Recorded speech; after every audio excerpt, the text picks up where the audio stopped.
দীর্ঘ ৫০ বছর ধরে উপেক্ষিত থাকার পর অবশেষে ২০২৬ সালে বিশ্বের প্রথম বাণিজ্যিক তরল বায়ু শক্তি সঞ্চয় কেন্দ্র চালু হতে চলেছে ইংল্যান্ডের ক্যারিংটনে।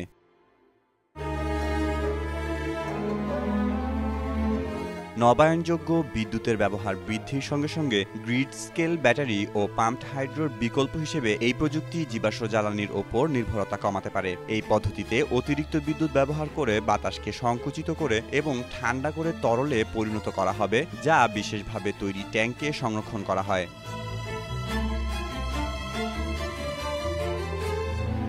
চাহিদা বাড়লে এই তরল বায়ু আবার গ্যাসে পরিণত হয়ে টারবাইন ঘুরিয়ে বিদ্যুৎ উৎপাদন করবে। প্রযুক্তিটি বর্তমানে ব্যয়বহুল হলেও এর উদ্ভাবক হাইভিউ পাওয়ার আশা করছে পরিচ্ছন্ন শক্তি সঞ্চয়ের চাহিদা বাড়লে খরচ কমে আসবে। মেহেদী মাসুদ, জনকণ্ঠ।